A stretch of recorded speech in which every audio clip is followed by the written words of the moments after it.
Hey, movie fans, and welcome back to another episode of the Uncharted Media Podcast. This is episode 95. So, the ladies are kind of dominating the headlines this week. So, we're like, you know what?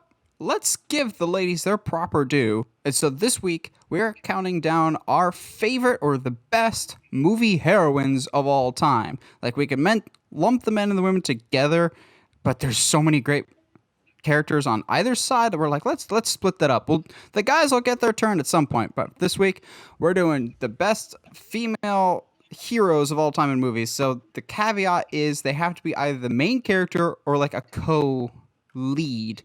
I'm not gonna lie, this is kind of hard to narrow down, but Yeah, I narrowed it down a bit. But Josh, how you doing tonight? I'm chilling like a villain, bro. We're just living life, you know. My family and I took a little road trip out to the Smoky Mountains this past weekend. So, yeah, it was great. I posted some pictures, or I should post pictures. I'm tagged in my dad's or whatever. But yeah, dude, it was a good weekend. Lots of adventure. Saw a bear. That was fun. Did you fight him? I was literally 5 feet away from him. And I've seen The Revenant enough times to not want to fight a bear. So It's unbearable. oh, Just like that joke. oh. In the meantime, you watching anything good this week?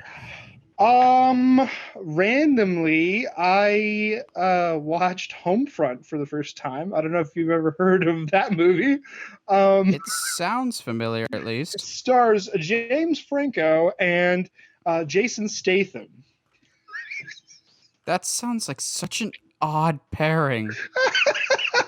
It's a typical Jason Statham movie that has to do with drug dealers. So that's where James Franco comes in. Yeah, that's a James Franco Yes, it is. role, It was weird. basically. It was fine. It was a thing that happened. Also, it's Shark Week, so I've been watching that. Oh, is it? Yeah, it's Shark Week, bro.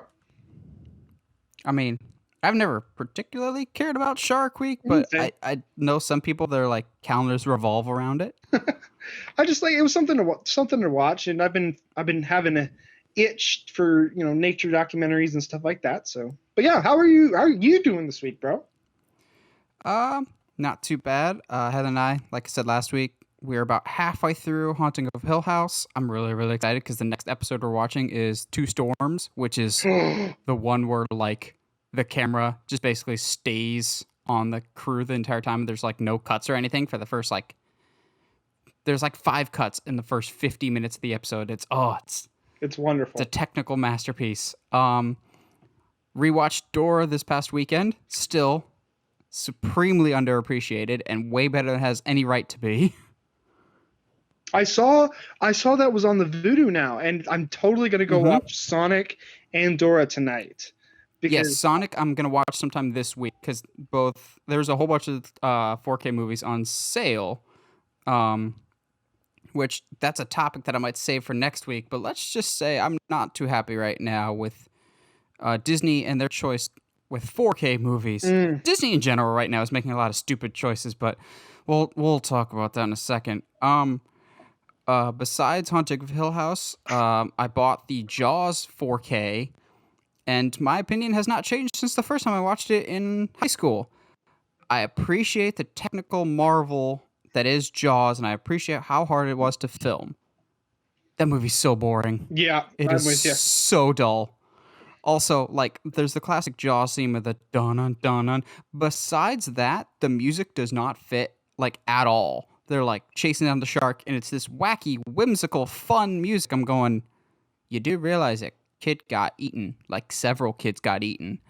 But yeah, I watched Dora with my parents who had never seen it before, and the first thing my dad's watching it, he's like, that looks really good, because Dora for some reason is one of the best looking 4Ks I've seen like ever, like completely full screen. It doesn't look like you're watching it through a TV. It looks like you're looking at it through a window. That's crazy.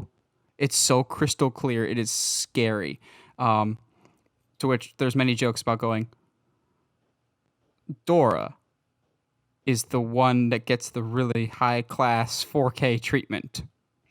It's because Okay, nobody's paying attention to it, so this is the only way to do it. it's true. Also, without dipping too much into it for when you watch it, let's just say they find a really, really funny way to bring back the original cartoon. Okay. Okay. I'm down. You will very much appreciate what they do. I will. I'll look out. I'm looking for. I'm gonna watch it here. Literally, as soon as we log off here, I'm gonna order some food and put on Dora the Explorer, which is a phrase that I never thought I would utter in my late 20s. Trust me, it's worth it. It's really not that bad. Yes, there's some kiddie humor, but there's plenty of parts that I laugh out loud every single time.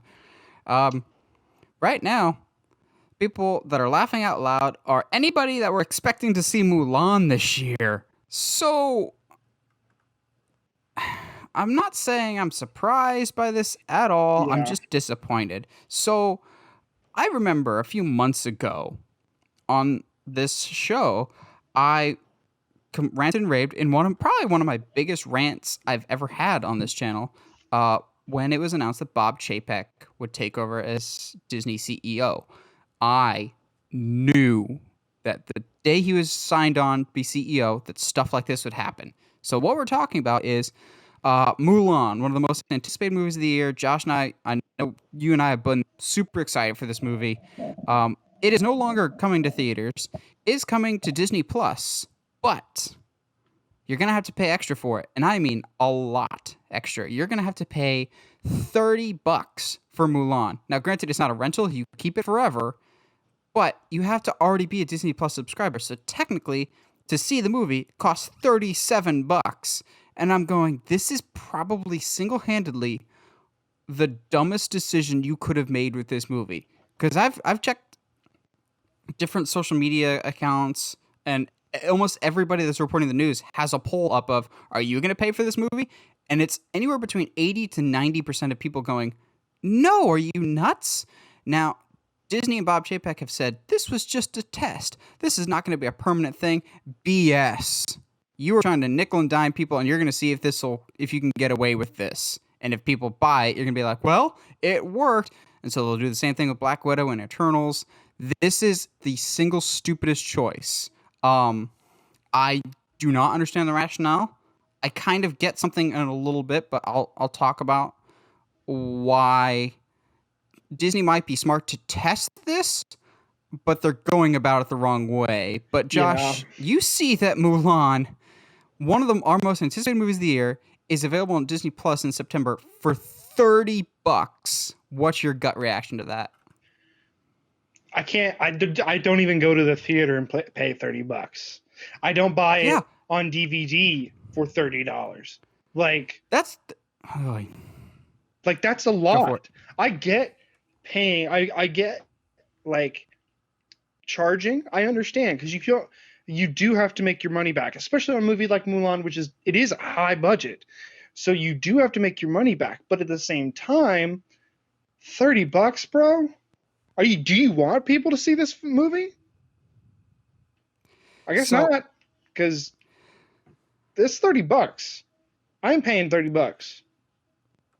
Disney, I'm sure, will come at it from the angle of, well, if there's families, they'll be able to see it, and it's cheaper for them. I'm like, yes, but there's people like you or me. You might see it by yourself. I might take Heather, and combined, that's probably $15, $17 for the two of us. Cheaper for you to see it by yourself. I'm going, this is more expensive for us, but also, you said we own it forever. Is this movie not going to just be on Disney Plus in 3 to 4 months after anyway for everyone involved? Like, what's the logic here? And we've said before, Mulan is like the most expensive movie they've ever made. So they desperately need to make their money back. So even with $30 a pop, you need, 10 million people to buy this movie. And right now, Disney Plus just passed 60 million, if I remember correctly. So you're saying 20% of the people that have Disney Plus are going to pay for this movie? That seems like a stretch. Now, here's where I kind of take the other side for just a second. I am curious about the idea of Disney selling movies on Disney Plus in the future. However, I think $30 is not the price range to start with, especially in this economic climate. And I don't think Mulan was the one that you should have tried this with. Yeah. If you really wanted to, maybe try with Artemis Fowl at a lower price point. See, okay, if there's an option to buy movies on Disney Plus, will people take that bait, so to speak, and will they select that option? Because when this news came out, I was like, that can't happen for the sole reason of if you look at the interface of Disney Plus, there's no like in-app purchases. Like, are they gonna have to like change the interface or change options, or do you have to go to some external site just to claim it? And then once you do claim it, what happens to that? Like once Mulan comes to Disney Plus proper, what happens to your $30? Did you just waste it? Like I'll wait a couple months till it comes on hard copy, which that's a whole other discussion for a later day of what idiotic stuff they're doing with that. But this is just Chapek being his Chapekist of, we want to nickel and dime you. Yes, Disney, I get that you're financially hurt right now, but everyone is financially hurt right now. And the big difference is between Disney Plus and like a Vudu or Movies Anywhere or a Google Play Movies is those are completely free to join. So all you are paying for is the rental itself, which is for a theatrical movie about $20. This is Disney going, we're going to charge $10 more because we know you're interested in this movie. Yeah. But also you have that Disney Plus charge. This is just completely idiotic on all levels. I'm just going, is it not just better to wait and sit on this thing a little bit longer? Because theaters are starting to open up, we think. So why? What is their decision here?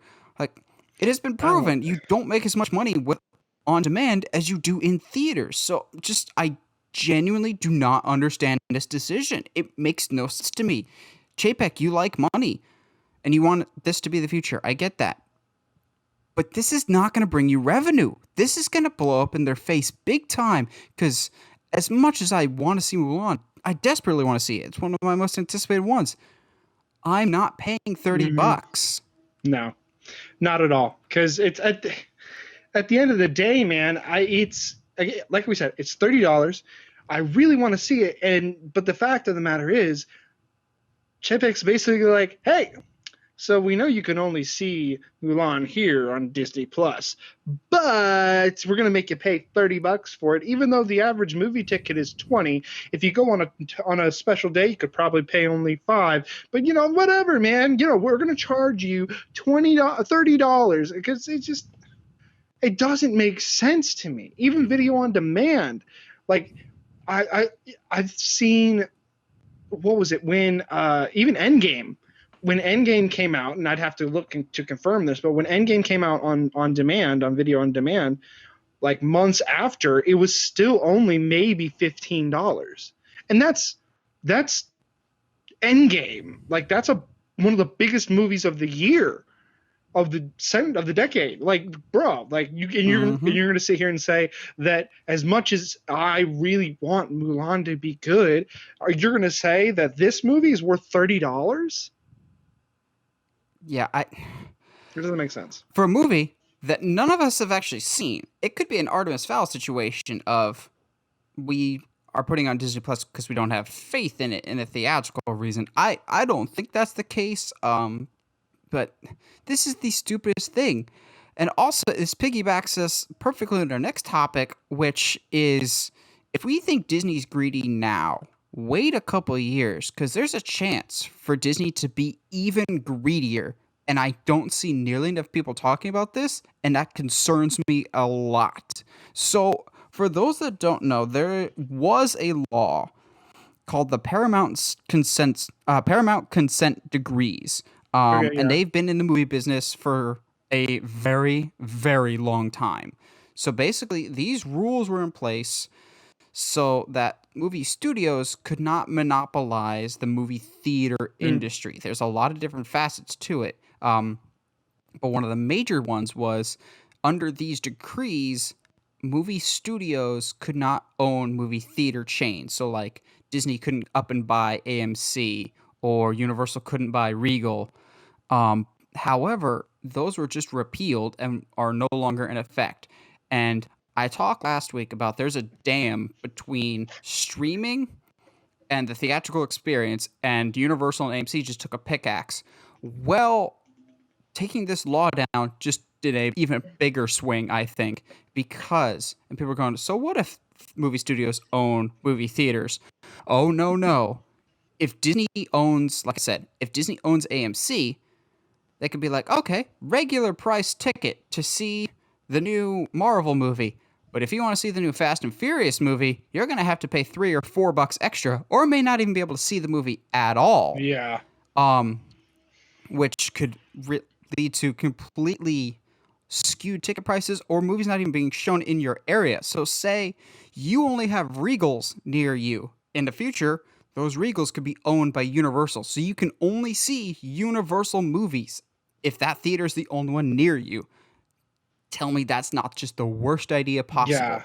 But also, in these decrees, there was a rule about something called blocking. Of if there's a major movie that comes out, like an Endgame, Disney could strong arm the theater saying, if you're going to show Endgame, you have to show these 3 or 4 crappy independent movies that we're also making that we don't believe have in at whatsoever, but they need to be on your screen at the same time if you want Endgame. So it's basically a mafia bullying tactic. Now studios are allowed to do that as well. This is going to single-handedly destroy mom and pop theaters, but also could severely damage the major chains too. No one's in the mood to buy anything right now. No one's buying. But once studios have money in their pockets again, you can't honestly tell me that no one's going to think about buying. Like, Universal and AMC are already in bed together. If Universal has the money, they might consider buying AMC and then being like, well, now you have to show our movies. And because we own you, our movies can only be in theaters for 17 days, and then we'll take them out. This is just bad on all accounts. Like, why? Why did you do this, government? Well, there's a lot of reasons why the government does anything, but this is one that is like, this has been in place for decades. What is the point of taking this away? I mean, the big thing is, and this is gonna turn a little political, but it's definitely like big corporations taking over every single little piece of media. Because if like you're saying, like, if Disney buys like a whole chain, then what's their incentive to play other movies? And so it's like it becomes almost like the streaming services right now. Whereas, like, okay, well, I would like to watch this movie, but it's only available on this service. So I'll watch it on this service. But even though there's another movie from that corporation, but it's on this service, so I got to watch it on this service. It's going to be a mess if that's what starts happening. And it's like, it's gonna be one of those, like, okay, cool. So you're gonna go to Cinemark to see Disney films. You're gonna go AMC to see Universal. You'll go to, if you want to see something from Fox, good luck, because Regal and them can't seem to come to a deal. But Sony will be with Regal. You know, it's like it's gonna be all kinds of a huge mess of like you said, like, what if you don't have a Regal in your area? Well, any movies that Regal might be showing, can't see. Oh well, bye. That's it. And that's not even, we're not even talking, like you were saying, we're not even discussing mom and pop theaters. It's going to be a whole big mess, and I'm not really down for it.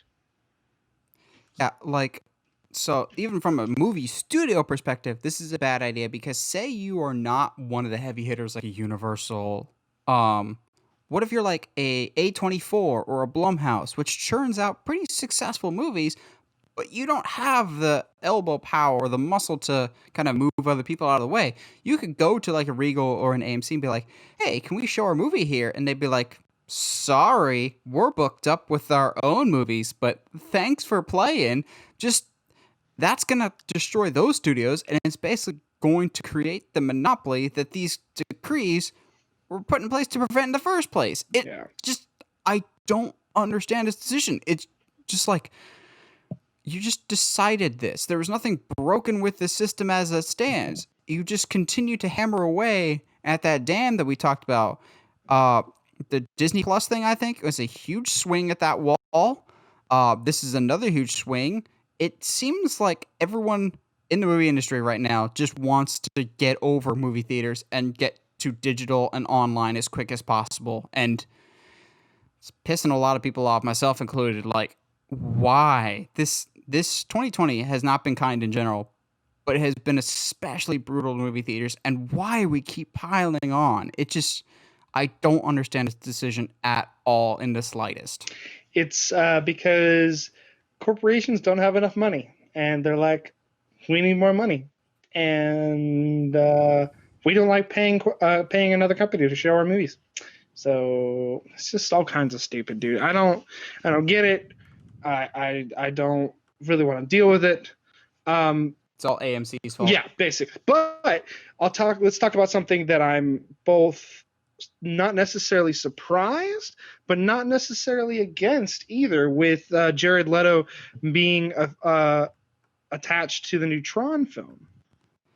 Yeah, so I had to go back because it felt like we just talked about Tron 3 not too long ago, which, correction, I don't know if we can call it Tron 3 or not, because with Jared Leto's inclusion, I don't necessarily know if this will be a continuation of the Garrett Hedlund one from 2009, which is in and of itself was a continuation of the original, or if this is something entirely new. But we are seemingly now getting confirmation that we have a new director attached to a new Tron movie starring Jared Leto, who he himself has taken to Twitter, which we'll talk about something about that in a second, to seemingly confirm that this movie is happening. Now, the director will be Gareth Evans, who directed a movie called Lion, and I'll be perfectly honest, I've no idea. I believe that's the one with Dev Patel in it. I'm not sure. I'm mostly on board with this. I've always been fascinated by the world of Tron, but I won't say I'm the biggest Tron fan. I will say when Tron Legacy was coming out, that was one of the most anticipated movies I've ever seen, because holy crap, those trailers blew me away. The music, the visuals, it was spectacular. And then I was kind of disappointed with the movie, which I feel like is kind of a sentiment that a lot of people share. I know it has its diehard followers, and that's awesome if you're one of them. But the movie did not financially do very well. I think people that like Tron, something that is kind of hard to grasp at times is neither Tron movie has really been financially successful. Yeah. I always equate Tron and the Tron movies to the Blade Runner movies. They've inspired a lot of work. They have diehard, loyal, cult-like fans, but both times that they've come out, they don't do nearly as well as people expect them to do. Like, people are familiar with Blade Runner, people are familiar with Tron, but are you excited for it? I thought Tron Legacy had a lot of potential that it just didn't quite live up to. Once they leave the games, I become significantly less interested in the movie. But I think the potential is there. Now, crappy Joker aside, Jared Leto is a good actor. So mark me down for tentatively excited if this thing actually happens, which is a whole other story right now. Yeah, I'm with you. I there's been few things that I don't enjoy Jared Leto in. I think even his Joker, while yes, I will admit it's absolutely awful, there's small bits and pieces of it that I do enjoy. I thought were not necessarily a smart decision, but an interesting decision nonetheless. But yeah, dude, I mean, it's Jared Leto who's basically making a career on being known for weird movie decisions. And like, I mean, he was super weird in Blade Runner. He was super weird. He's going to be super weird in Morpheus. Morbius. Morpheus Same is thing, different Matrix. Is Matrix. Yes. But no, yeah, he's a good actor, like you said. So, and I have no real attachments to Tron, but I mean, if you're gonna have somebody be involved with your franchise, that's your guy. So here's where I said things were a little interesting with Jared Leto's Twitter. He did announce that he was attached to Tron. However, he kind of redacted something about the movie, which kind of let something slip. I'm going, thanks, Thanks, Jared Leto, or should we call you Tom Holland? Because he tweeted out, so excited to be, whatever, be attached to Tron Aurora. And I'm going, say what now? And then he deleted that and he just says, I'm attached to Tron. I'm going, that's not what you said before. So I just like, that's a fun little oopsie.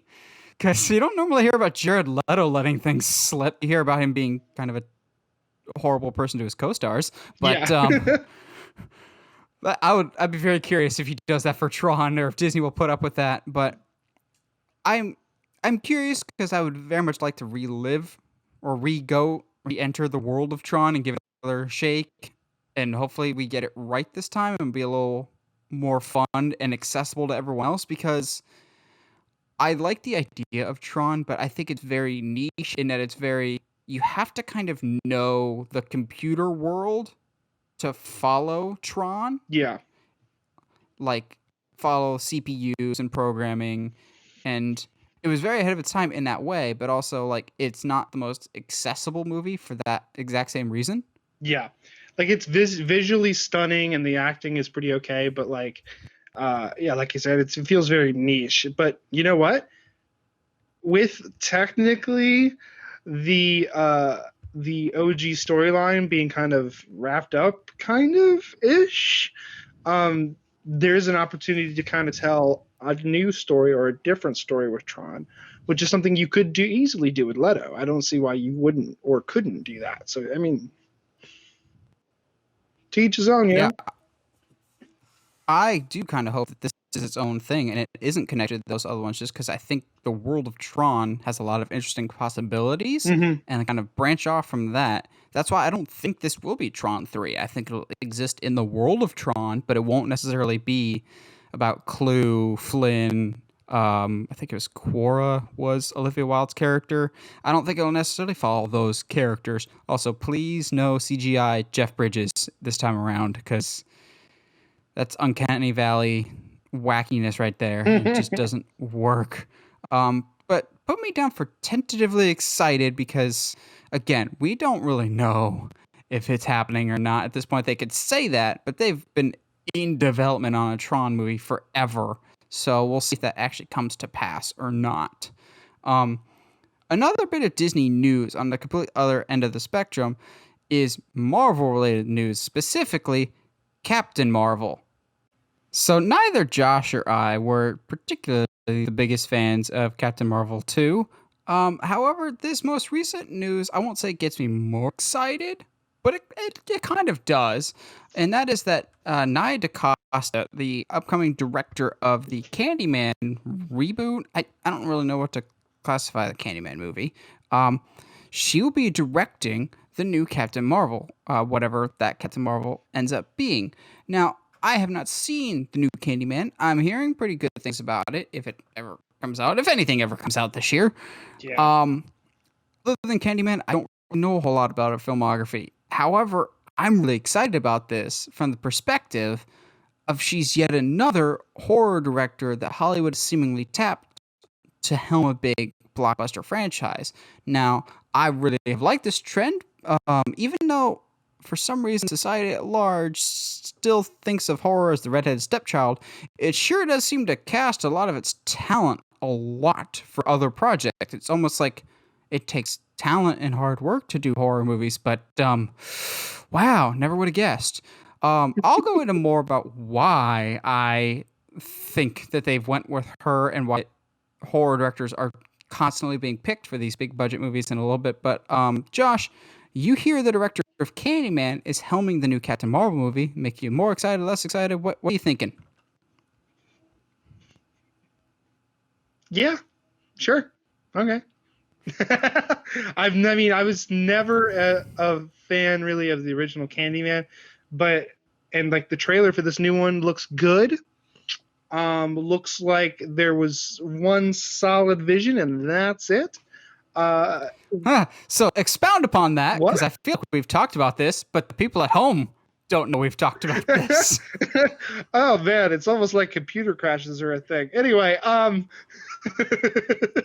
uh, so the biggest thing that I have an issue with when it comes to Brie Larson in Captain Marvel is not necessarily with her, because I've seen her in other stuff and she's not bad. She's not, amazing. But then again, Chris Evans was not a great actor before Captain America either. So there's that. But I think No, I think you mean Hemsworth. yeah, the biggest thing Chris Evans had been in stuff. for Captain Marvel as a movie felt like there was too what was the phrase we coined a lot? Oh, there's too many chefs in the kitchen.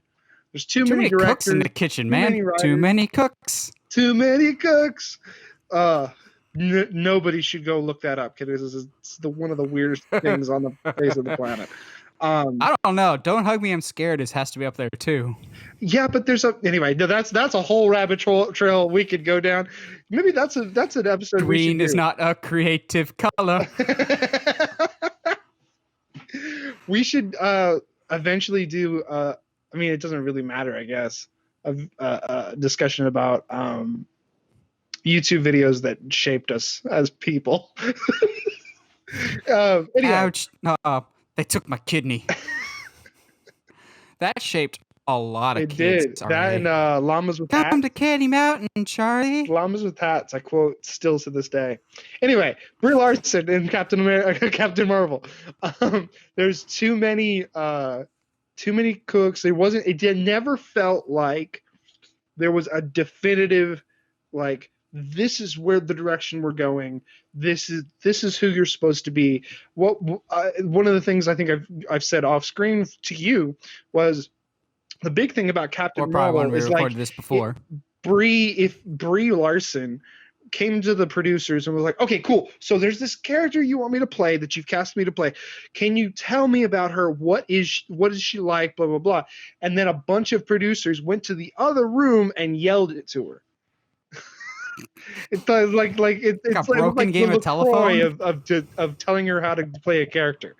It's not necessarily, I think at this point we haven't seen much of her, so I'm not gonna really judge her too harshly. But there's not much to her character. Yeah, I'm in the same boat. But you're right. And I feel like I'm glad you brought it up that this movie, the first movie, had too many cooks in the kitchen. And I'm appreciative that this time around that there's only going to be one chef theoretically. Like theoretically, I'm sure the committee at the MCU, like Kevin Feige and whoever else, has a vision that they want of how it's a piece in their larger puzzle. But having one person as opposed to like 2 or 3 directors and 4 or 5 writers will significantly help. Now, I talked about why I love the trend of horror directors directing big budget movies. I think that's a big trend because horror directors are used to working with next to nothing and they have to make the most of the resources that they have. Look, for example, at David F. Sandberg, who did Shazam. Shazam had about like a $70 million budget, if I remember correctly, which is not a lot for a superhero movie, but he stretched that as much as he could because he comes from a background of not just horror, but making his own horror short films with his wife. So he knows how to make the most. He knows how to make $5 look like $200, and knows how to stretch that. So if I'm a studio, I want to work with horror directors because they know how to make the most out of the resources that I give them. Some directors, James Cameron, are like, I need $300 million up front, and it will look like $300 million, whereas opposed to a director over here, I could give him $50 million, and it'll make it look like $300 million. And then that's $250 that I have saved that can go somewhere else. Horror directors are used to not working with as many resources. but also horror as a genre, for the most part, is very stripped back in its story. It's very straightforward, and you have to get your point across sooner and more succinctly. And so, if you can tell a good story in horror, I think you can tell a good story in any genre, because horror is so, for the most part, bare bones. If you get this right, horror is very hard genre to get. I'll give you that. But if you get it right, it can be something special. So I think the industry, while it still kind of views horror as the redheaded stepchild, it sees that it takes a lot of hard work and effort to get there. And I like that these directors are getting rewarded for that. Like David F. Sandberg, James Wan, Scott Derrickson, Sam Raimi before he did Spider-Man. All these directors come from horror before anything else, before they really made their name with superhero movies. And I think there's a lot of reasons for that. So while we were not the biggest fans of the first Captain Marvel, I think this bodes well in the right direction. So fingers crossed, I guess. Maybe. Just maybe. I mean, it can't be any worse than the first one. It's true. I don't remember if it was was it your worst Marvel movie? No. But that's only because I have a big bone to pick with Civil War. You are so weird, man. I hate that movie. I hate it. Well, a movie that I'm sure we won't hate is John Wick 5, which, again, to toot my own horn, I would not be mad at all if this was the graphic and the poster for John Wick 5. It looks good, dude. Like, I'd be happy with this. And we bring up John Wick 5 because Lionsgate has now confirmed to us that the reason why they haven't started filming John Wick 4 yet is because they are now shooting John Wick 4 and John Wick 5 back to back. This makes me all the happier for it because, one, I just love the John Wick franchise and I want to spend more time in it. But two, it confirms to me that I think 4 and 5, if you're shooting a back to back, they are back to back in story wise. Like all the John Wick movies, I think part of the reason why they're so cool is they basically take place over a span of like a week or two, and it's just, you could relabel them as John Wick and the very good no luck bad day type of thing, because he's just unlucky and it's over the span of just a few weeks. So add on to that we're filming it back to back, I'm just happy to get more John Wick. But Josh, I know you're also a big John Wick fan. Does this give you more confidence in 4? What are you thinking about John Wick 5 and shooting back to back with 4? I seem to remember that they did something like this with 2 and 3, but I'm probably wrong. I'm wrong most of the time, and that's okay. But I like that they're acknowledging the fact that maybe 4 is not going to be the end, because the way that 3 ends is very like, oh.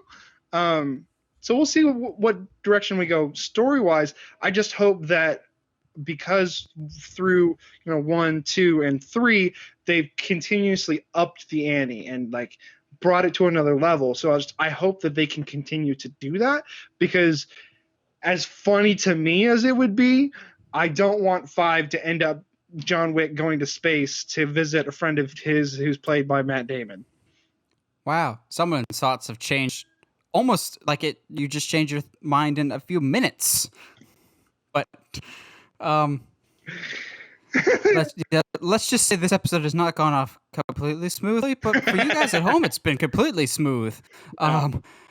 So I think another reason why this is filming back to back is he may not look like it, because Keanu Reeves, ever since he was in Dracula, is an immortal vampire that does not age. Correct. The man is still in his 50s. And part of the marketing for every John Wick movie is, look at him doing the stunts by himself. Look at this training with hand-to-hand combat and weapons training that he's doing. He cannot do that forever. It is not healthy for someone to do that forever. Him and Tom Cruise eventually have to stop. What? So I think they're shooting these back to back more or less so they kind of make sure that they get them in before Keanu kind of has to slow down a little bit. Because even from the first one to the third one, it's supposed to be only a couple days, but Keanu does look a little different from the first to the third one, even though it's supposed to be like a week. He does, Josh. He does like limp more as the show goes on. He's been shot a lot. Yeah.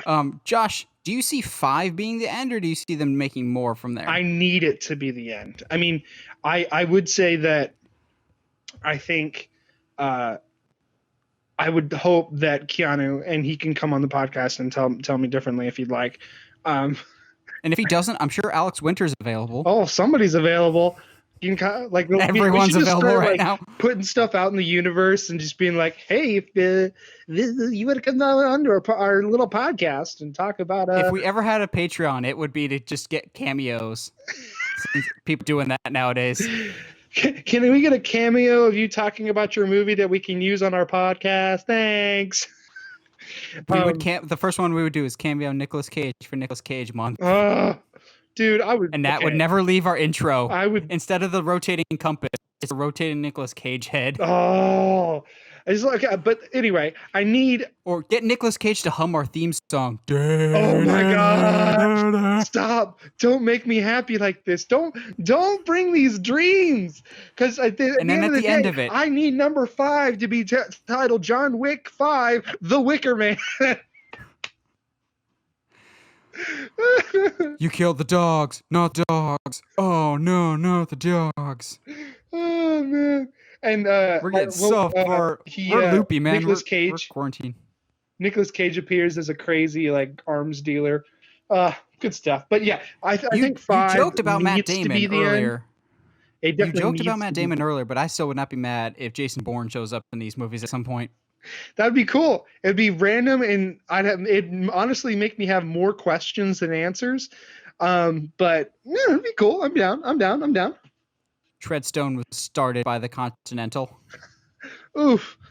I have questions. I have a lot of questions. Okay. So our last news topic today was originally going to be split into 2 parts, but the Tron Legacy thing showed up, and we're like, yeah, we need to lump these together, but there's a lot to dissect here. So DC Fandome is right around the corner, and I am beyond excited for it. I'll be having my lazy butt glued to the TV for most all of Saturday, waiting to see what announcements are made. We know for a fact that there'll be some announcements regarding The Suicide Squad with James Gunn directing it this time around. And now James Gunn was nice enough to take to social media to give our first official look at the logo for the Suicide Squad. And I'm not going to lie, kind of digging it. It looks pretty good. Looks a lot like the old school Suicide Squad stuff. It also doesn't look a lot like the original Suicide Squad movie, which I think in this case is a good thing. Yeah. I'm very much on board for this Suicide Squad. Have been for a while, just because it's James Gunn. I like what he's doing, but also I think this time around we're gonna embrace the everyone can possibly die angle. So theoretically, that should be a good thing. Allegedly. Yes, but also it was James Gunn's birthday recently, and so the cast took time to give their own little happy birthday to him. And so with each little thing, we kind of got some clues as to who each one might be playing. Case in point, when Idris Elba said happy birthday, his was like a long, drawn-out, like 30% speed audio, and it sounded suspiciously like a bronze tiger. Bronze Tiger confirmed. Let's go. I'm so excited. And with Bronze Tiger is confirmed, so is Vixen. Let's go. I'm so excited. Oh. Vixen is not confirmed. Oh, so peek behind the curtain. Ooh. This is like our 3rd time talking about this topic. And it actually, there's a positive to this because our computer keeps crashing. There is a positive to this because I remembered something else. David Dashmalchian, who I know I'm mispronouncing your name. If you want to come on the podcast and correct me, feel free to. He more or less confirmed that he's playing Polka Dot Man because in his video, he had polka dots all over his face, and over his shoulder, he had the first appearance of Polka Dot Man comic book, which I'm going, yes, please. I like me some Polka Dot Man. However, the point that I forgot about until now, so maybe it was fortuitous that our computer has now crashed twice.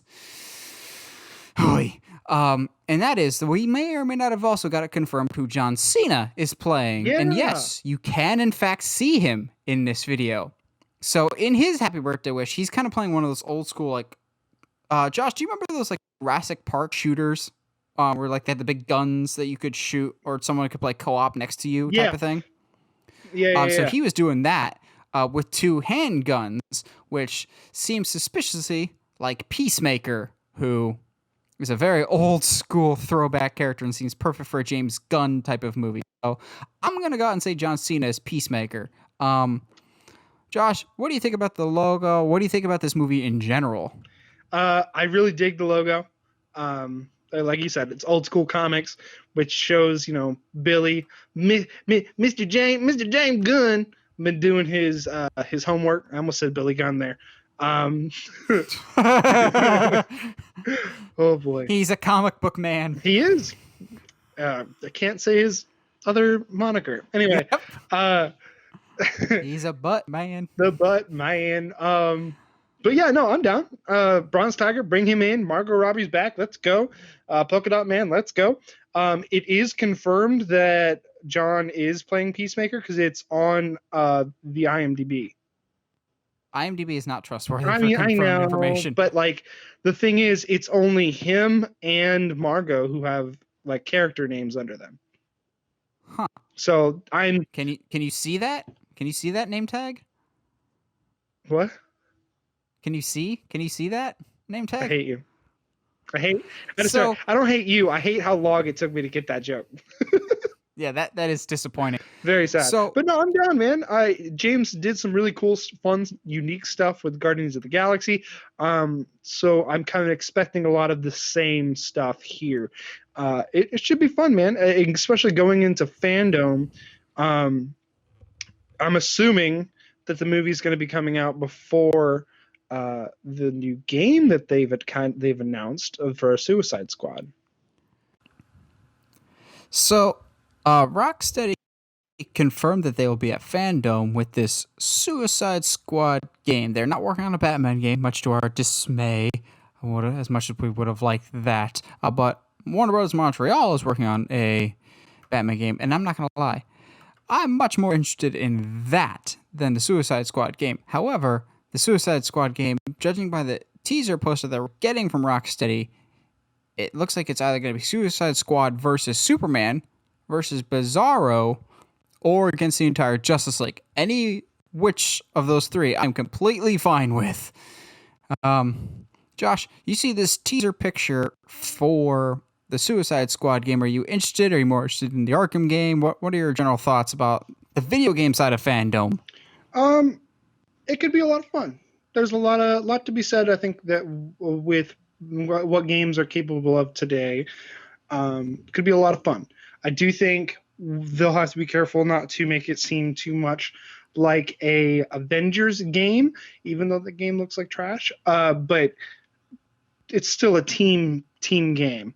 What would be interesting is if they did almost like an Arkham style version of Ultimate Alliance, but with Suicide Squad, where you pick your own squad going into each mission, and you can unlock other characters and stuff like that.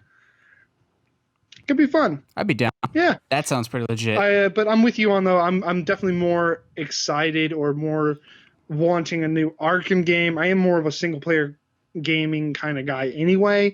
But I mean, especially if what you've been telling me that they've been kind of rumoring about what they've been doing is true.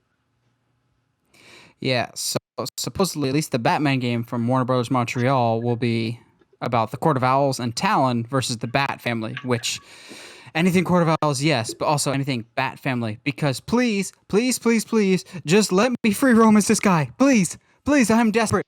I'm on my last nerve right now, and it's not helping that I have yet to get Nightwing and free roam. I've tried to hack Arkham Knight, and they keep patching it to make it not able to do that, but please just let us free roam and have different modes of transportation like Josh, you suggested in one of our many recordings for this episode. Tonight's been a nightmare, guys. Yes, it's been tough. That Batwing should be in it and be the only character that flies. I'm I'm very much down for that I idea. mean, I would That be sounds down for even like legitness. if they brought in Batman Beyond for it. Because if you have, in my mind, right, thinking this through off the cuff, if you do Batwing, the same kinds of mechanics should work for like a Batman Beyond to actually be flying and stuff like that. Exactly. Now, here's where things are gonna get interesting. So, sorry if I'm not as enthusiastic as I am normally, but this is like our third time recording this specific news topic. Like we've said, this has not been our night. But I will always be excited to sound like a total nutcase and a conspiracy theorist. So now is a special segment of the show called the Tinfoil Hat segment, where we have a theory. It's out there and ridiculous. And it might not be true, but we think it is because we're those crazy people with the tinfoil hats. Well, now I'm gonna I let you officially have this. am I'm gonna let you the have this. tinfoil hat. I am the tinfoil hat man with the tinfoil hat theories. It's still it's funny that even after this is like the third time we're doing this bit basically, and it still gets me because it just looks so ridiculous. And like we came up with a section It's of the styling bit. and profiling, man. Yeah. Oh yeah. This style and profiling. Jeez, dude. But it still gets me because it looks so ridiculous. But let's Dude, get going look on the like- conspiracy theory, my man. Yeah, before the computer shuts down again. Yes. I'm not gonna lie, my head looks like a Jiffy Pop popcorn. And it's probably filled with just as much stuff.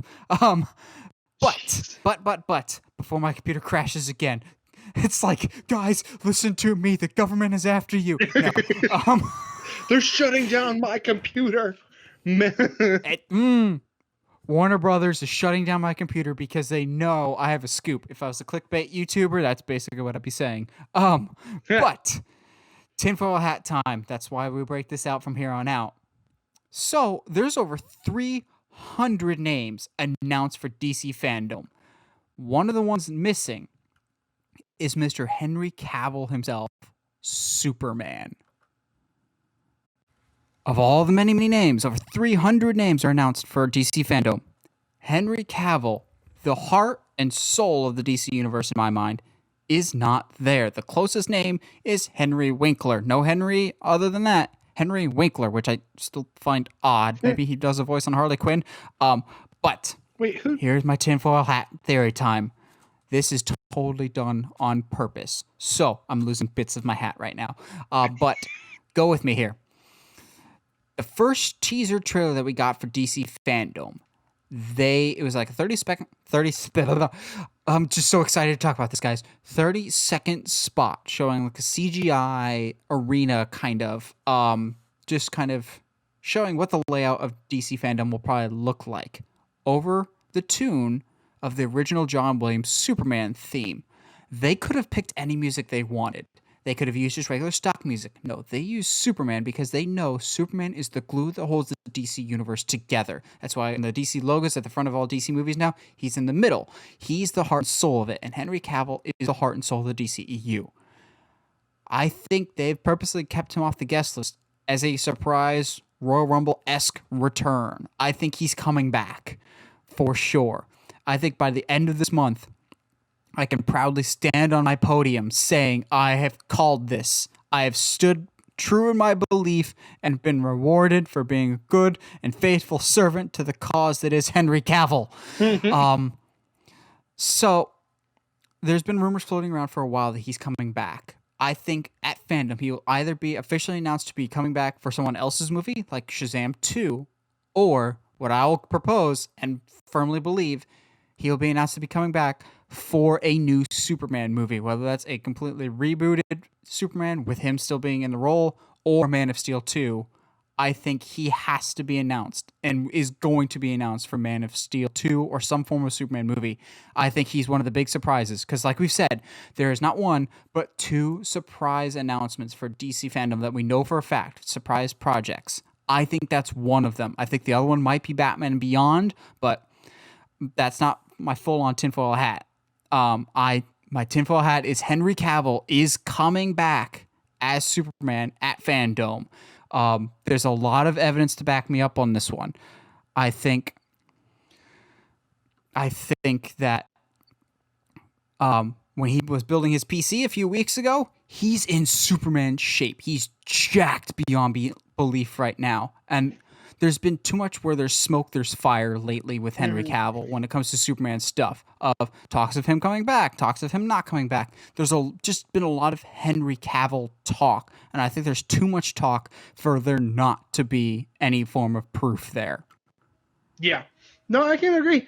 I mean, it's obviously something you and I have wanted for a long time and have kind of slowly been like, well, the stars feel like they're slowly aligning up for this great cosmic event of the return of the big air quotes return of Henry Cavill. But dude, I'm down. I'm with you here. I'll even, because we already did this bit like twice, I'm gonna take the piece of tinfoil and just set it right here, and that's my tinfoil hat. That's my tinfoil hat. Isn't that just the epitome of Tonight's Show, yeah, guys? This is the definition of Tonight's Show. I'm getting a new computer for an announcement that we will be making next week. Yes. But I'll be getting a new computer for that announcement. In regards to that announcement, I won't be here by next week. But yeah, we've had a lot of technical issues, more so than any other episode. But we do it for you guys because we love you. We love the people. We love the peoples, but not as much as Henry Cavill loves the peoples, and that's why he's coming back to be Superman. And I'm all kinds of loopy because we've done this 3 times now. Yeah, but we're just trying to figure out ways to say things, man. Oh, but it's coming back, and we'll be vindicated for not losing hope. Speaking of losing hope, Josh, you got a sponsor for us this week? Today's episode is brought to you in part by The Melting Pot. Because when Mom says eat your vegetables, she meant to put chocolate all over them. What? I'm so confused right now. Do you know what The Melting Pot is? Utter confusion. Well, apparently it's a fondue restaurant. Yes, that's why it's put chocolate all over your vegetables. Okay, anyway. I thought it was a clever joke. Oh boy. Josh, are you ready to just get this over with and get to our main discussion tonight? Let's get into it, my man. I'm excited. When everything's on fire. So, with all the news this week with both Mulan and Captain Marvel 2, we're like, let's give the ladies their fair shake. We haven't really focused on the ladies of movies, really, of the best movie heroines, which, moment of truth, not gonna lie, I had to double check and spell check to make sure I was spelling heroin correctly and not... Yeah. It's like, what, you trying not to spell the drug there, bud? Because, yeah, that's the last thing we want for this particular episode is for things to get flagged. Because, moment of truth here, guys, this episode has been a nightmare. I magically have changed my clothes, and Josh has magically changed the room that he's recording in because this is like spliced together. And no, man, this is the same room I've been in this whole time. It's all quarantine's fault, man. It's all quarantine's fault. It is. Let's blame quarantine.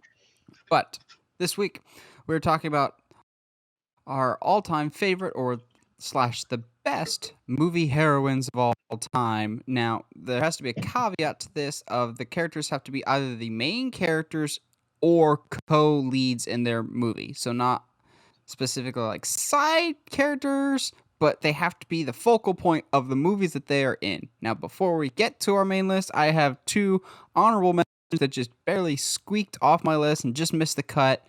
Mia from the Evil Dead remake, who is fantastic, and Kaylee from the Oculus movie by Mike Flanagan, who is probably one of the smartest horror movie protagonists ever, but just barely missed the cut. And also, anytime we get to talk about Karen Gillan is a good time here. Josh, you got any honorable mentions? Yeah, I do. And primarily because I didn't want to leave anybody out. It was very tough for me to like make the cut. You know what I mean? So I'm just gonna read some people off and kind of go from there. All right, you ready? We ready? So we got Kita from Atlantis. Colette, Oh yeah. yeah, Colette from Ratatouille. Marina. It's been a while since I've heard it. From the Sinbad movie way back. It's hard to not talk about Jasmine. Esmeralda from The Hunchback of Notre Dame. Valkyrie from Ragnarok. I think all these kind of feel like side characters as opposed to leads. Which is why they're honorable mentions, because as much as I love them, and in some ways I think that they're stronger characters sometimes more than the leads I have on my list. But because for the sake of the discussion, we've only said my main characters. So like people like Shuri and oh geez, I always struggle with her name. Okoye, yeah.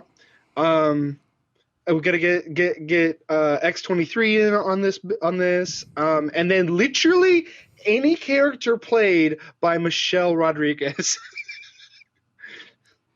I'm not gonna lie, I don't know if I've seen a Michelle Rodriguez movie. If I'm thinking about it, I guarantee you have.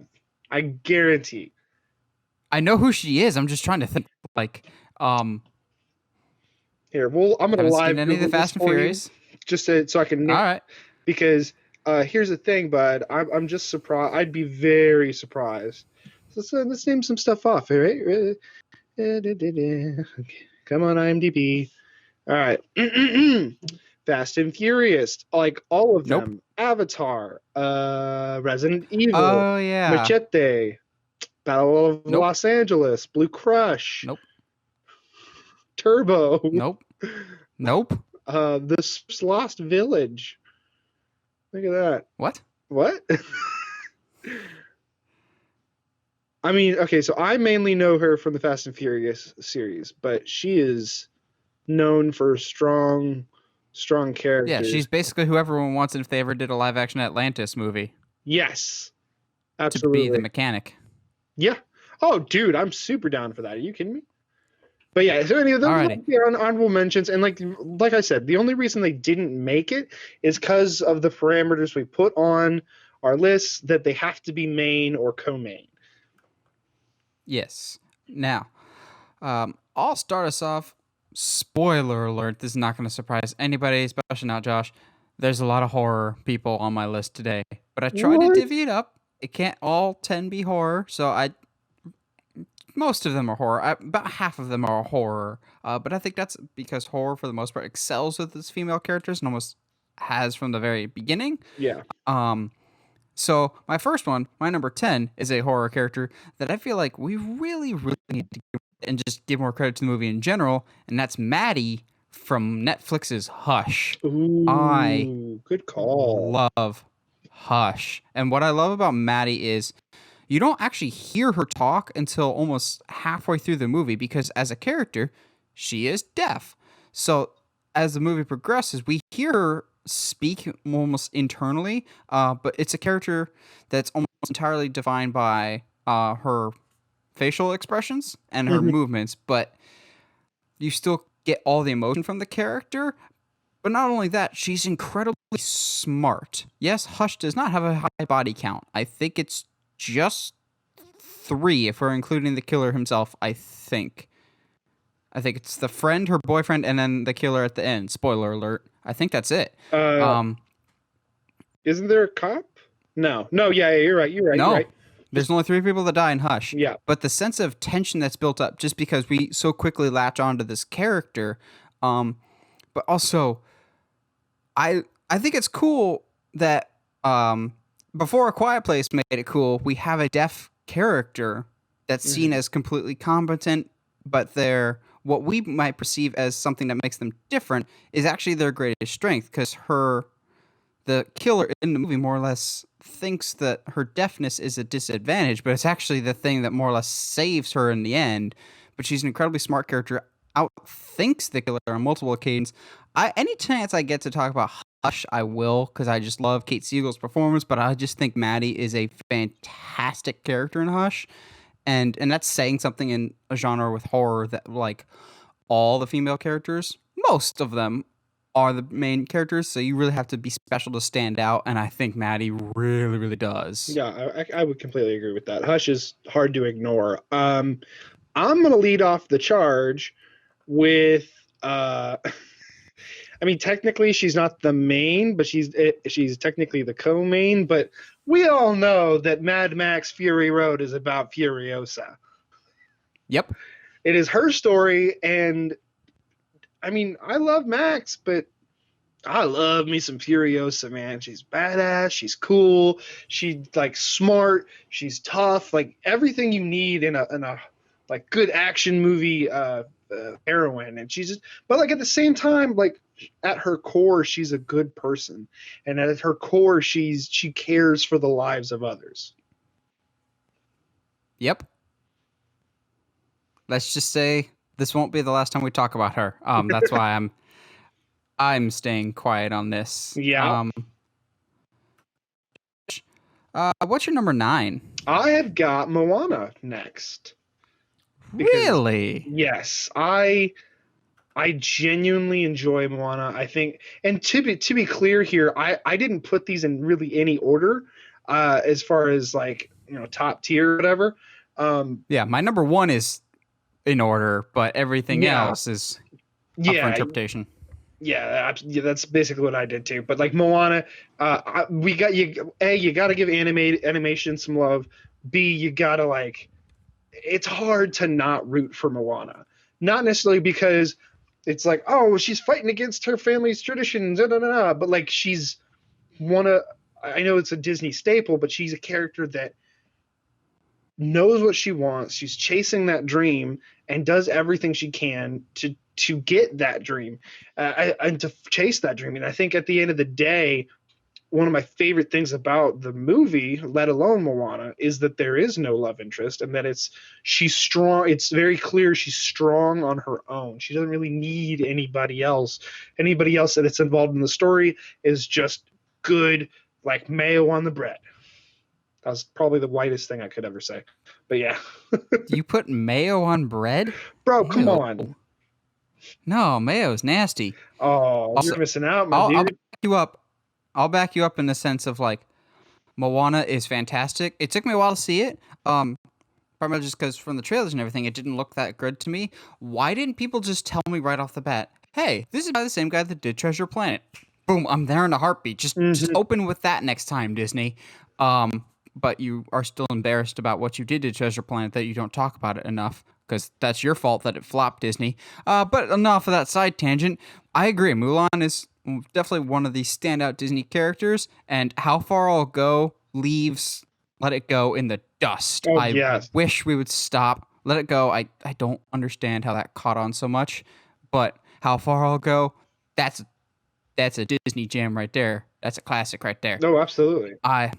Also, the 4K of Mulan on Disney Plus looks so good. Like, there are just so many parts of that I'm like, I don't believe this is animation. I believe you want me to think this animation, but you went on vacation somewhere and filmed what you see on the landscape. It's just ridiculously gorgeous.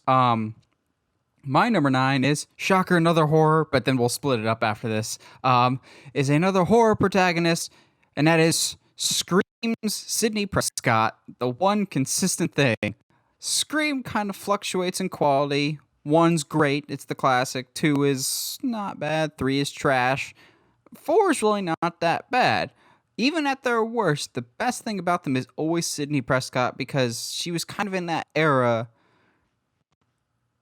breaking the mold of, you had most of your female protagonists around this time were relatively competent, but she was always the cut above of, no, this is why this is stupid. I'm actually going to double tap, because why wouldn't you double tap the killer? Yeah. Just to be safe.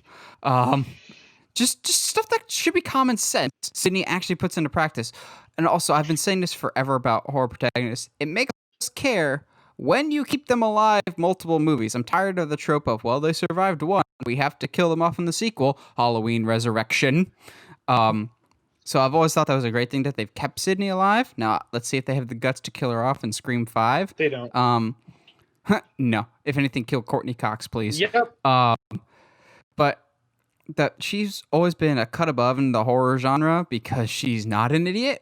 Yeah. And any character that they don't have to overly sexualize and they just keep as a normal human being, I also appreciate because they keep her looking like a normal human woman, which it's hard to not make Nev Campbell look attractive, but they still make her seem like an average high school or college student. Yeah. She still looks too old to be in whatever role she's in, but it's not full on Jason Earls and Hannah Montana type of situation. Yeah. What's your number 8, Josh? We're gonna talk about Charlie Watson from Bumblebee. Ooh, why not? Good call. Yeah. Anytime we can talk about Haley Steinfeld is a good time. Oh, dude, she's one of the best young actresses out there right now. Again, her character is something that I think even I as a person would aspire to be. She's smart, intelligent, and like not in like just in like a normal human sense, even like in like from a movie storytelling sense, like she doesn't make a lot of mistakes. You know Just what I mean? accidents. Yeah. And I appreciate that even though they put a guy in front of her, she's like, okay, so I've got issues with Bumblebee. It's basically just Iron Giant. But I mean, it is, but I mean, Charlie Watson is great. It's true. Yeah, Charlie, I feel like just barely missed my cut too. I really enjoy Bumblebee a lot more than I thought I would, and Haley Steinfeld's a huge part of that. Also, just enjoy Haley Steinfeld's work because she picks projects well. Of like typically when she's in something, it's a stamp of approval of okay, this is typically going to be something pretty good.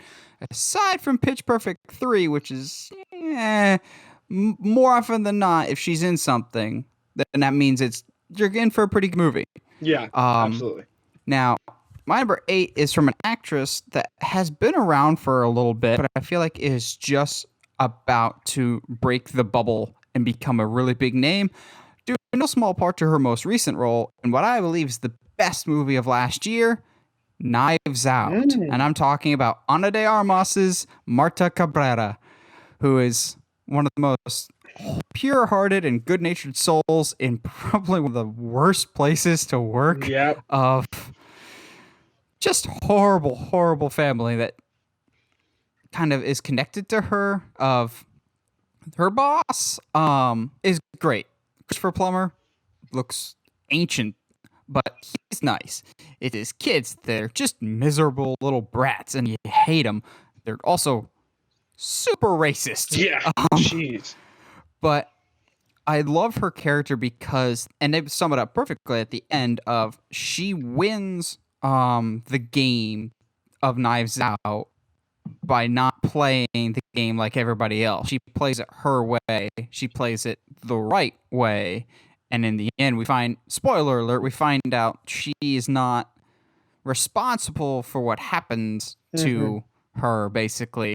And she's able to rise above not just the prejudice around her, the very thinly veiled, we love you, but in reality, they don't even remember where she's from. Yeah. She's a very different type of protagonist, and I like that, of very working class. We see what her day-to-day is like, but we see her care about Christopher Plummer's character. I just really liked Marta Cabrera, and I can't wait to see more of Ana de Armas. If the next James Bond movie ever comes out, she's in that, and I'm excited to see that. And seemingly she's been the remedy that Ben Affleck has needed in his own personal life, so good for her. I've really enjoyed Knives Out, and I think she was a big part of the reason why for that. Yeah. My number 7, I gotta go back to horror. Of I gotta course. do it. This is gonna be a lot higher on other people's list, but for me, I'm just like, and maybe it's because she was in some bad sequels. But that's Sigourney Weaver as Ellen Ripley. Oh. I really like the first 2 Aliens, and I could tell by Josh's expression that he has her somewhere on this list. Well, I mean, it's Ripley, bro. But I think for me at least, Ripley is one of the all-time greats, not just in horror, but one of the greatest movie heroes, male or female, ever. Problem comes in when you get to that Alien 3 and 4 Yeah. territory of things through no fault of Sigourney Weaver really, really start to go off the rails. But it's hard to just fight against that all-time great scene in Aliens. Get away from her, you. Hmm. She's got the giant mechanized suit, and you're like, hey, we've come a long way from the Ripley from the original movie, from the first movie, who's a lot more reserved. But oh, you do not want to cross paths with Ripley. While I'm not the biggest Alien fan, I don't mind it. I like the first two. I even secretly really enjoy Alien versus Predator, but What's wrong with you? they're hit or miss. But Ripley is always a high point to any of those movies. Yeah. Oh, I agree. It's hard not to like Ripley. So you're throwing it back. So I'm actually going to throw it back as well with a certain Clarice Starling from Silence of the Lambs. I'm not going to say anything because I also have her, but I have her for later. Oh, I bet. No, it was really funny. Is I when we started this, I saw the graphic and I was like, oh, yeah, she's on my list. She's on my list. She's on my list. She's on my list. Okay, cool. So, but yeah, no, Clarice is so awesome. Incredibly smart, incredibly clever. Someone that we can get behind when she's as a detective, which is, I mean, even as a male, sometimes it's hard to get behind the main character who's a detective because they all make stupid decisions. Whereas for her, she's like super smart. She's catching on. If she doesn't get something, it's because it's very well hidden, not because it's in the open and the plot says she can't see it. But also, rewatching it now when I'm older, I can realize and notice more of the subliminal messaging Mhm. about the very, very sketchy people that she worked with, and even more of the hurdles that she has to overcome as a woman. And I think that storytelling is brilliant because it gets you even more invested in her. Just like, okay, you more or less have an even bigger ditch to climb yourself out of being a woman in this department. And I watched a good scene analysis once of when she first meets Hannibal Lecter and the camera angles that they use specifically of low angle shots when we're looking at Hannibal and low angle shots when we're looking at her. She's kind of the weak person in this situation, like below Hannibal. But as the scene progresses, we now see them at eye level because Hannibal now sees her as an equal. Yeah. And they're now tight shots because they're in the same realm of view. Just seeing her evolution and she never backs down from anybody. Granted, again, like the Ripley thing, some of the sequels are not necessarily the best. Yeah. And Julianne Moore is definitely not nearly as good as Jodie Foster, but the Jodie Foster version of Clarice Starling is absolutely one of the best of all time, and we will not be done with her on this list as far as No. I'm concerned. Well, I think the thing that's always fascinated me about Silence of the Lambs as a film, but especially about her, is that because she doesn't back down, because of the way she attacks her job, you can tell, like, right after that first meeting, Hannibal seems to be like rooting for her and is like, yeah. So I'll give you information because I want you to succeed, which is it's still a little screwy because it's Hannibal Lecter, but yeah, because the main villain is rooting for her, it almost makes you want to be like, yeah, like root for her even more. So was that your number 7 or your number 6? Be 6. No, 7. That's Okay. 7. What is your number 6 then? All right, you ready for this? Uh-oh. I'm gonna say it, and then I want you to guess which actress. Okay, so I'm going Lara Croft.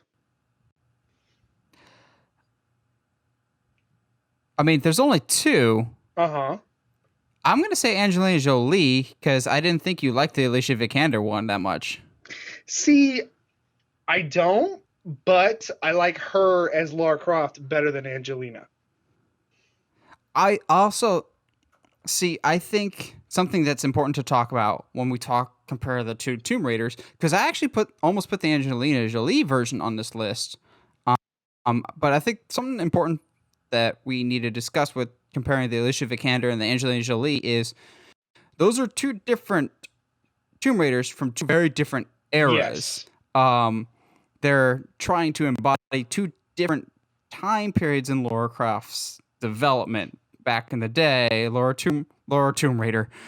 Croft was designed and acted a specific way for a specific reason. And then in more recent years, they've tried to more humanize Uncharted, Lara Croft to be more like Nathan Drake, to be more just like a regular treasure hunter, and they try to be more of a human approach to it as opposed to a fantasy wish fulfillment. We'll go with that. Yeah. Which I think Angelina Jolie fits that original model perfectly, and I think Alicia Vikander fits the new model perfectly. And I still to this day can never forgive that janky poster that they originally released of Alicia Vikander's Tomb Raider, where her neck was like super awkward and like a giraffe neck. Like someone photoshopped that wrong. I still think in the discussion for worst posters of all time is the Tomb Raider one, and that first Black Panther one where his neck and head was not proportional to the rest of his body. You remember that one? I do. But why is Alicia on your list but not Jolie? And I think that what you were talking about is a big part of that. I understand Angelina Jolie's performance and what they were going for, why she gave that performance, et cetera, et cetera. I think Jolie in that she does a better character work as like someone like maybe, I don't know, Mrs. Smith from Mr. and Mrs. Smith. I think she does better work there as opposed to Wanted. Her Lara Croft. That's fair. Yeah. So because of the fact that they do humanize Lara here in the most recent one, while it's not my favorite film, I enjoyed that version of Lara Croft way better, and it makes her I'm not going to say fun character, but I'm going to say more interesting. She's clever. She's dependent. She's like completely competent. Like she's not someone that you're like, again, which is I feel bad sometimes that sometimes the only thing that characters have to do is just be competent and we'll like them. But Lara Croft she's a good character in the most recent film. And now, surprisingly, I'm actually amazed, but we're getting another Alicia Vikander Tomb Raider. I don't think it's a bad thing. I'm not at all. I think it's a great thing. I'm just more surprised looking at the box office that we're getting a sequel, because I thought it just barely broke even. But that's fine. Another crack at it. So my number 6 is one that you said already, and I we come back to Furiosa. And as far as I'm concerned, Mad Max Fury Road is basically a Furiosa movie starring Mad Max. Mad Max just happens to be in it because this is Furiosa's movie through and through. But boy, does she carry that movie. I would not want to mess with Charlize Theron. I mean, I wouldn't regardless, but definitely not in this movie. No. What can we say about Mad Max Fury Road that has been said by thousands upon thousands of other people? It's just wonderful, and part of the reason is the heroes in it, more specifically Furiosa, coupled with just brilliant action. Can we get another one, please? George Miller? I mean, are we getting another one? I don't think so, as far as I'm aware. I mean, how long did it take? He's making another Babe. Yeah, how long did it take for us to get Mad Max? I mean, well, he was really busy making his 2 Babe movies. Now he's going to go back and make a third Babe in Space, or Babe in the Frying Pan. Or better yet, he's going to do a crossover with Charlotte's Web and Babe. Or Babe gets sold to a new owner, and it happens to be Kevin Bacon. So it's Babe, the Baconing. Or Kevin Babekin. Oh. You can't one-up me in the bad pun department, man. You know this by now. Bacon and Babe? That just sounds like a Disney XD cartoon show. It does.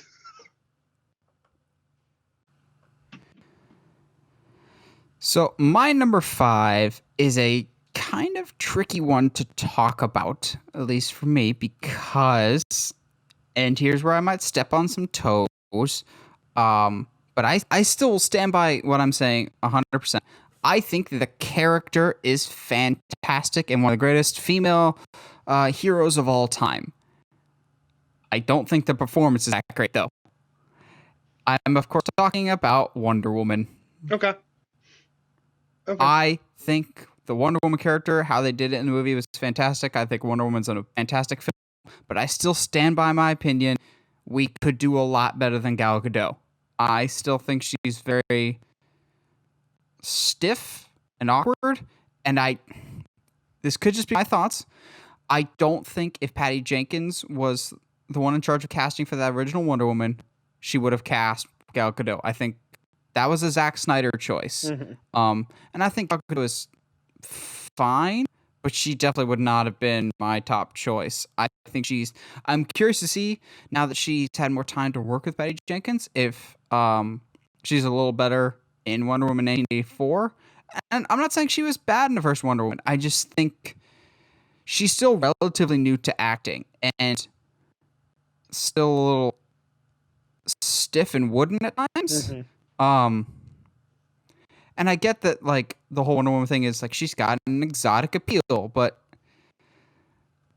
I don't know. I don't think the acting is necessarily all there for Gal Gadot, but I think over time that might come. For the time being, I think the character is great.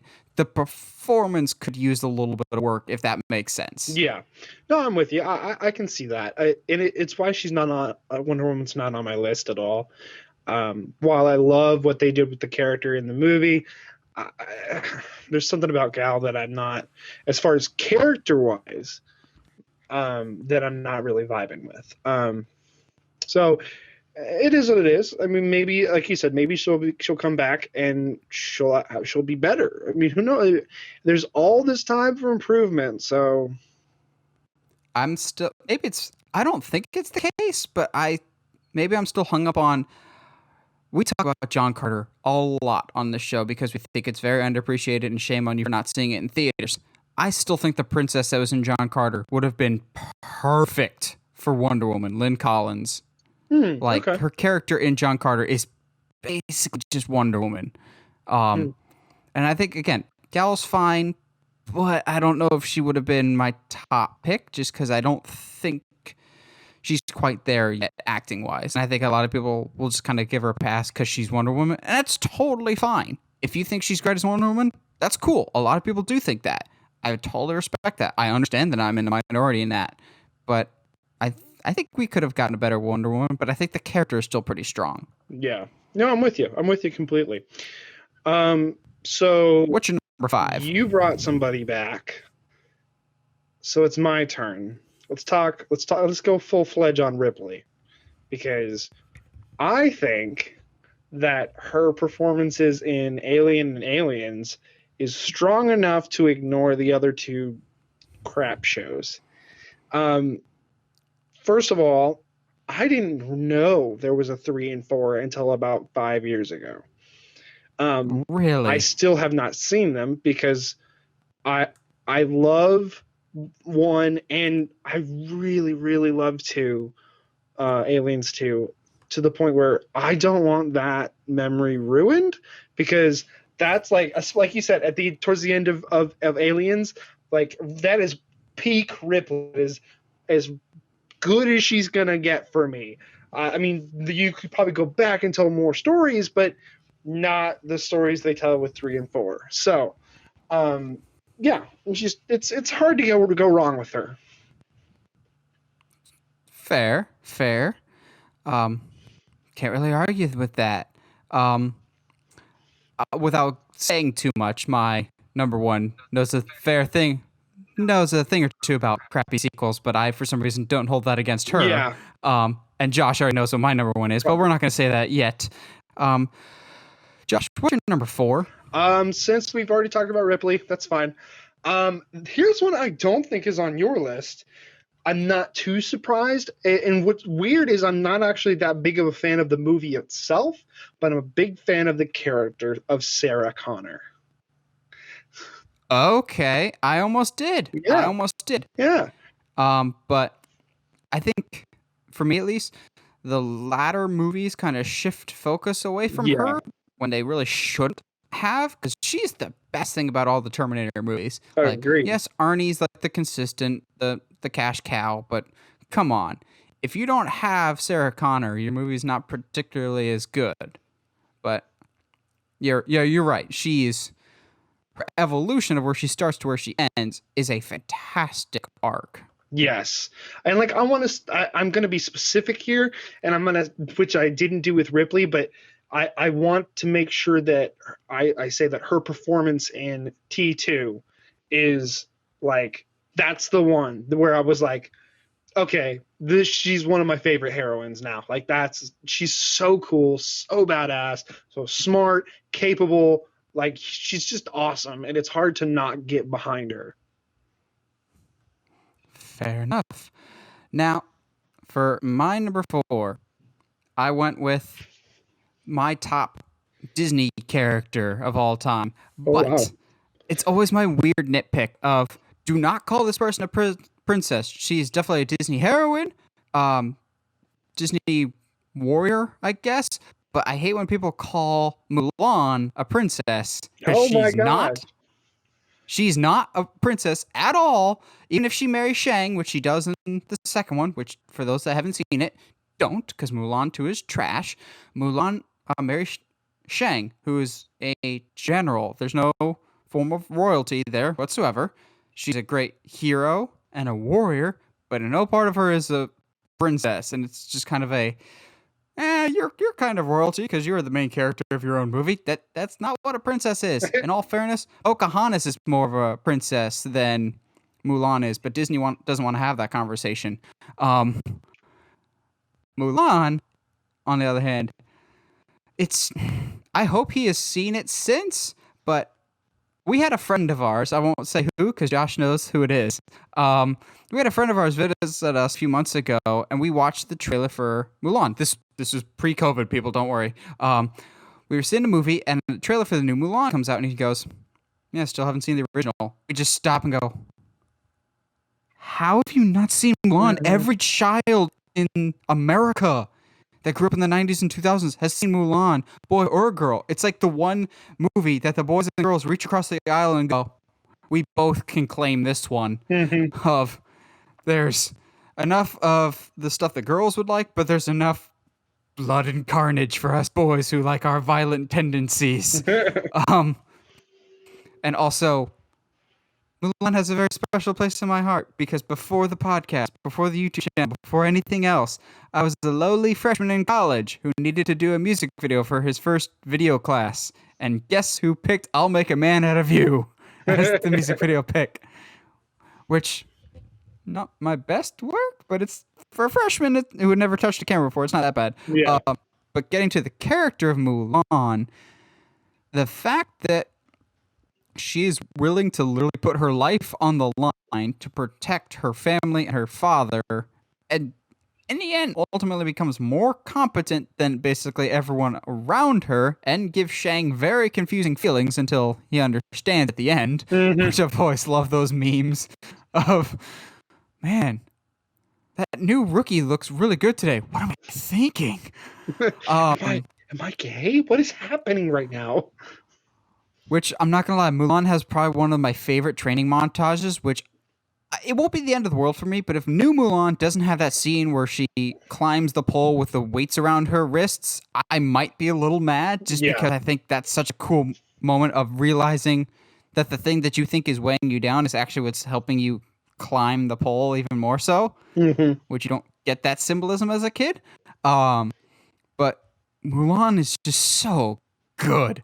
Honorable mention to Belle from Beauty and the Beast. She's also probably up there, I guess, for one of the better protagonists, but no one touches Mulan in my book. She's by far the best of the Disney heroines, because I refuse to call her a princess because she's got no royalty, but a Disney heroine for sure. Not just that, but she's the best of them. Yes.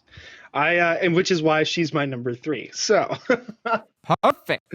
rock on, dude. Yeah, she's strong. She's independent. At the end of the day, she does the right thing because it's not, it doesn't matter what tradition says. It doesn't matter what, what her father wants. She doesn't want to lose her dad. And at the end of the day, that's more important to her than having honor or whatever. So, I mean, it's like you said, she's one of the strongest heroines in the Disney universe, period.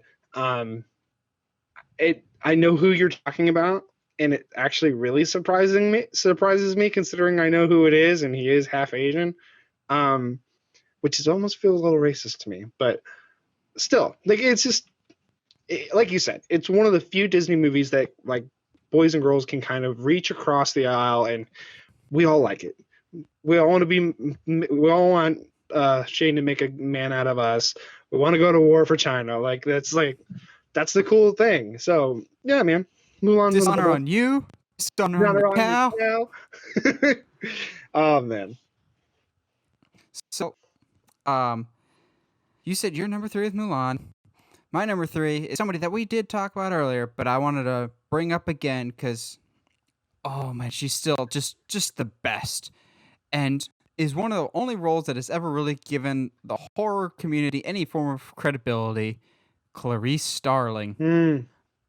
Because Silence of the Lambs just came along and went, yeah, you pay attention to us now. Look at me. I'm the captain now. And unfortunately, horror didn't get any respect again until Get Out, but I've beaten that horse enough. But Clarice Starling is she's just the best, because she's not your stereotypical protagonist, because while she knows what she's talking about, she's not always going to be the cocky, confident, most assertive one in the room. She might be the smartest person in the room, not named Hannibal, but she's also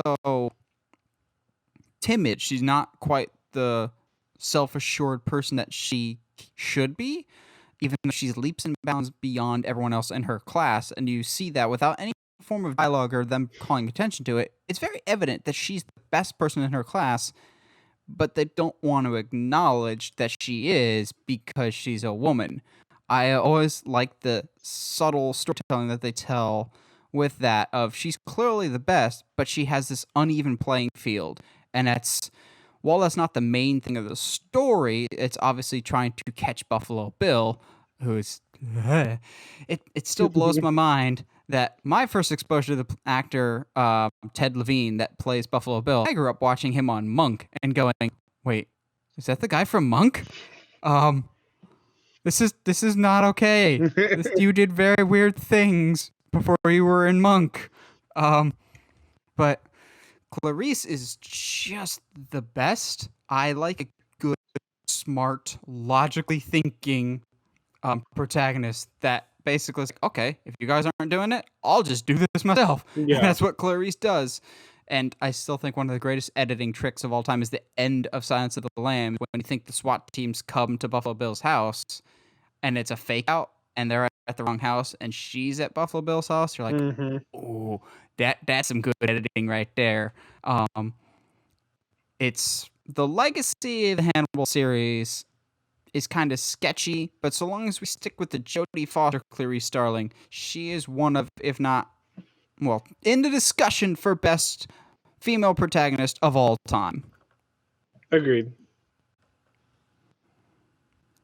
So my number 2, I think some people might expect me to have this as my number 1, and there's good reason why it's not my number 1, and it'll make sense when we get to my number 1, but my number 2 is Princess / General Leia Organa, whatever title we want to give her.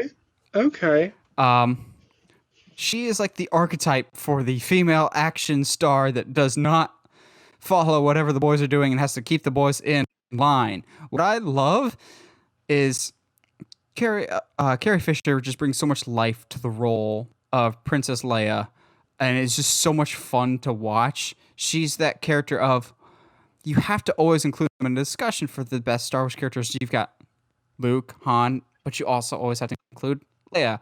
And I was always curious as a kid of did Leia really need Luke and Han to rescue them? So when I went back and watched A New Hope not too long ago, guess who actually has the highest body count of anybody in that movie and has the best accuracy of anybody in that movie? It's Not Leia. Han. Leia's got the accuracy of all of them. I always found funny. So she's not the typical damsel in distress, well, except for Return of the Jedi, but she's not in that case because she still ends up killing the gross Jabba the Hutt, or Harvey Weinstein as we call him now. Yeah. Leia's just the best. She's a lot of kids' favorite female heroine of all time. Of anybody that grew up with Star Wars or sci-fi, she's just the archetype.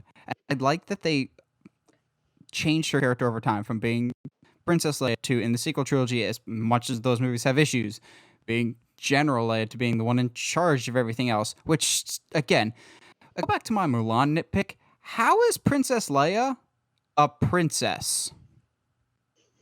Because her adopted father is Bail Organa, a senator, not royalty. Thanks, prequels, for messing up that continuity. But Princess Leia, come on. We're talking about them greatest female heroines of all time, and we're not going to have Princess Leia at least in the top 3. Yeah. I can't put her in top 1 just for her own selfish reasons, but she just barely missed that top spot. Nice. Okay. I knew she was going to be on your list somewhere, but I wasn't sure where. Okay, little curveball here for. I don't think you're ready for this. My number 2 is Rapunzel from Tangled. That is definitely a curveball. Okay. Like, I'm not mad at it. It's just a gigantic curveball. I did not see that coming from you. Dude, okay, so little known fact about Josh. He's a softie. He's a big old Dude, soft I'm that likes one of the musicals. biggest softies ever. I am a huge teddy bear. Well, not really huge because I'm only 5'9". But anyway, no, Tangled is... Josh is like Gimli. Hey. Josh is Gimli. He gets ferocious, but at the end of the day, he's got a gold and a beard. Okay, we'll leave that there. But no, like genuinely speaking, Tangled is one of my favorite Disney movies of all time. Period. I'm not laughing at you. I'm more laughing because I'm just really, really shocked right now. I never would have guessed that in a million years. Dude, her song with Flynn, I have known you for how long and I never knew this. her song with Flynn towards the end of the film gets me every time. I sing it almost all the time. It is genuinely one of my favorite films of all time, Disney films of all time. But beside that, Rapunzel is great because you can't center your movie around a character, and if she's terrible or he's terrible, the movie doesn't work. And Rapunzel's ain't that right, Captain Marvel? Yes. Rapunzel is awesome. She's enchanting. I think the thing I like the most about her is that she's always trying to learn. She's got this like open mind that's like, oh, well, welcome to this whole world that I never knew existed. Way out there. Anyway, leave me alone. Jeez, I've got the song in my head now. I can't go straight. Guys, just to clarify for you guys, Josh is like that much of a musical fan that he once told me that he doesn't like The Greatest Showman because it sounds too new in its style and doesn't sound like musical should, and I'm going, see, I didn't know Josh was a closet musical fan at that point. I'm going, wait I mean, a second here. that is not my only issue with The Greatest Showman, but yes. Oh no, I have my own issues with Great Yes. Showman. I think it's fine. It just is at its best when it's doing the musical numbers, which you seem to hate because you're dead inside. Okay, hold on. Side tangent here, okay?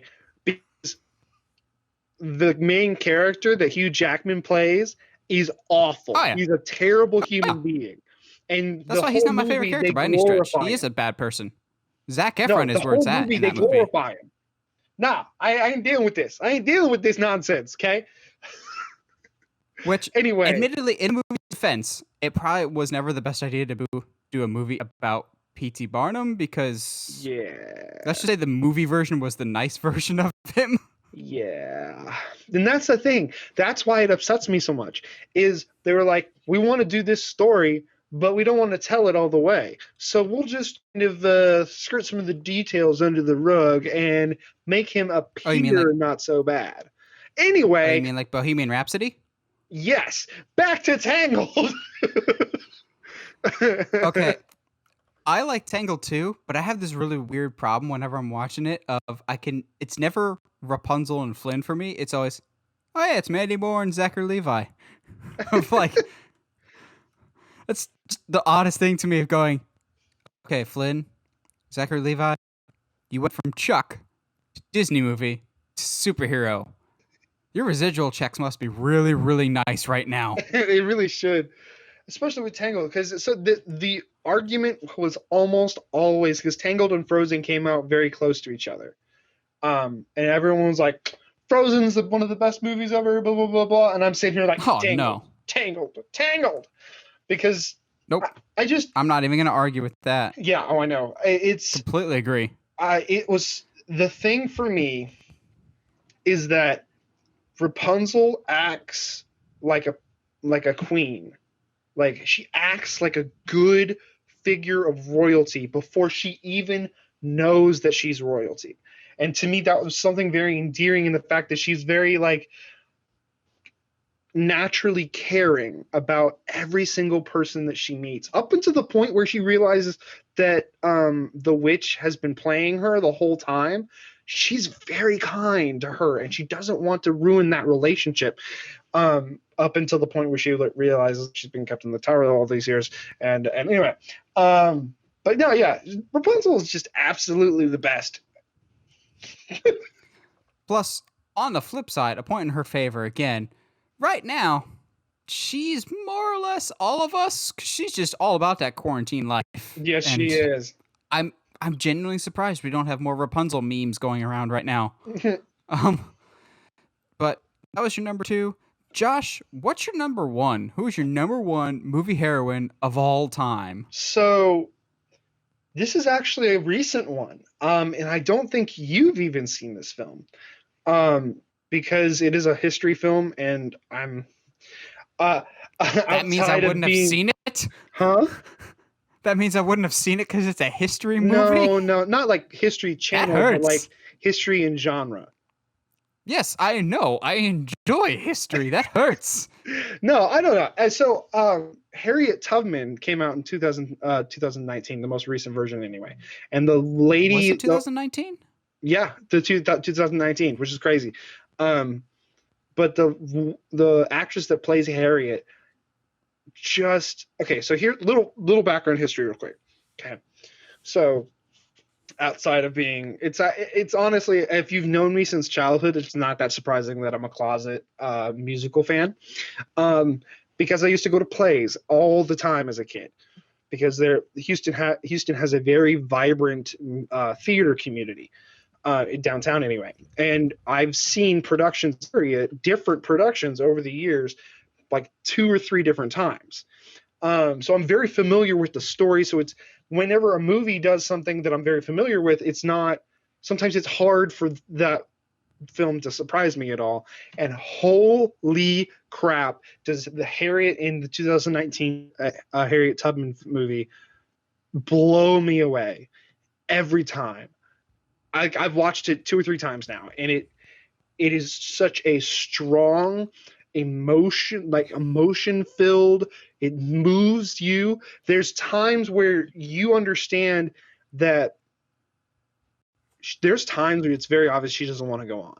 There's times where she wants to quit, and you can see that and you feel that from that character, and that's something that that actress brings to it. And I should have written down who plays her, but I'm also terrible at actresses at names.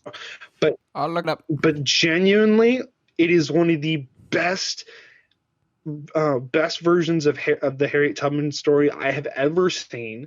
It has one of the best Harriets I've ever seen. The climax of the film is extremely satisfying. It's just as satisfying as a story about slavery pre-Civil War can be. But even it shows very clearly the plight. It shows very clearly how rough and how chaotic and old west the South was in those days. The actress is Cynthia Erivo. That sounds so familiar. I feel like I've seen her in something else. Well, if you guys at home wanted to watch it, it is now on HBO Max. I'm seeing. Nice. So I've not seen Harriet, and now I really feel like I need to. Yes. One of the big reasons that I didn't get around to seeing it is I feel like it wasn't in theaters very long. Like it was kind of in and out really, really quickly. That could have just been around me. I want to say that I don't think it even was in theaters, because I remember seeing the trailer for it, and then remember seeing it on demand. So I would dare to say that I don't think it was even in theaters. Interesting. Yeah. But now that I see that it's on HBO Max, I know I can check it out. Yes. So I'll leave this one up to Josh. Josh, you know me. I do. Our audience at home knows me. What do you think is my number one female movie heroine of all time? Female movie protagonist, the greatest, one of the best movie heroines of all time. Well,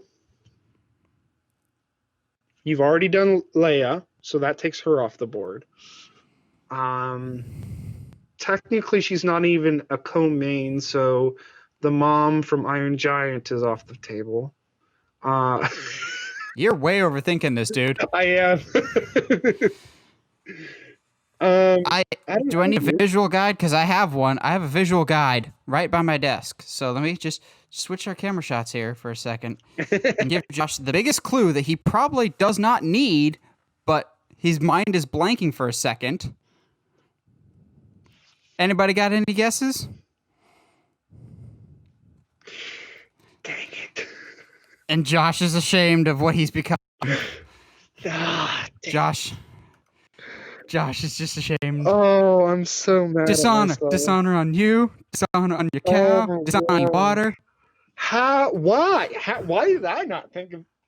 I think not only am I disappointed that I didn't get it, that it was your number one, but how did I completely forget about her in this whole process? Okay, here's the thing, Josh. Here's the thing. People can bag on horror movies all they want, but I would say in the Halloween franchise alone, you have not one, but two characters that I would actually probably put on this list. Yes, we have my obvious number one, but I'd even put crud. Why am I blanking on her name? The girl, the little girl, Jamie from 4 and 5. Oh yeah. Because while she's connected to my number one, she in and of itself, for a child actor, is a really great character and that had this great continuation. But no, obviously, if I'm making this list, number one will always be my favorite, Jamie Lee Curtis as Laurie Strode. And now, Laurie Strode is interesting as a character, both in horror movies, just in movies in general, she's, for lack of a better term, she's kind of the choose your own adventure story protagonist, because Halloween has been rebooted and retconned so many times that if you don't like the direction a certain character went, you could just pretend it didn't happen. And there's some other movies that you could probably watch instead. So you can watch 1, 2, and then skip right to Halloween H2O. Or if you want to think that um, Laurie Strode might have had a kid, you can watch 1, 2, 4, 5, and 6. Or you can pretend that none of the sequels happened. You can just watch 1 in 2018.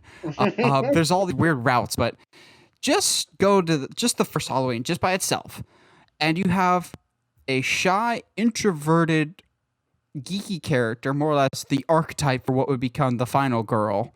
But almost from the get-go, she's never awkwardly unrealistic. She feels like any other introverted high school girl. And unlike a lot of other horror movies, Jamie Lee Curtis, while she was 19 when they filmed this, actually still looks like she's a high school student. Doesn't feel like she's a 30-year-old playing a high school student.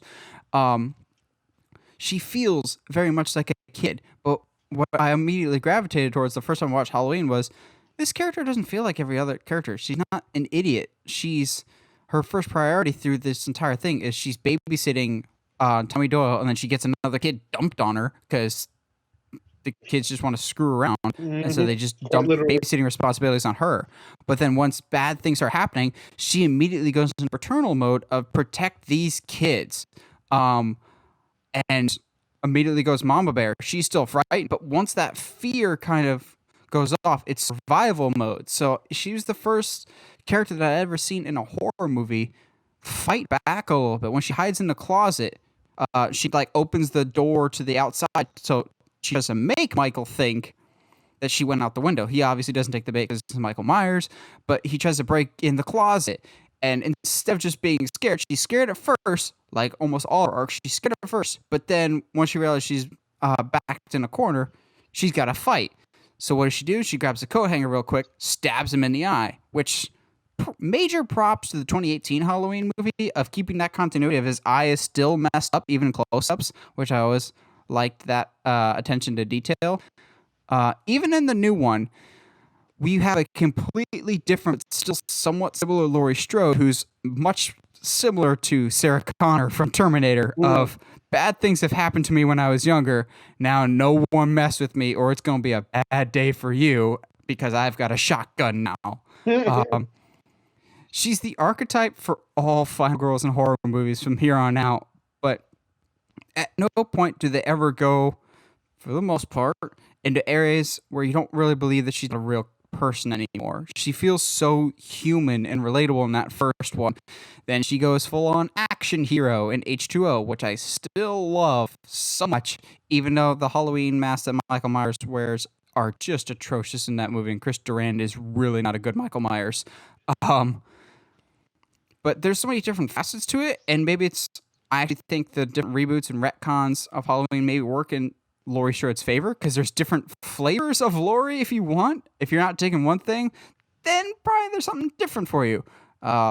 She's a good character in Halloween 2, although there's not as much Laurie as you think in the original Halloween 2. I'm looking forward to what her story continues to be with Michael Myers.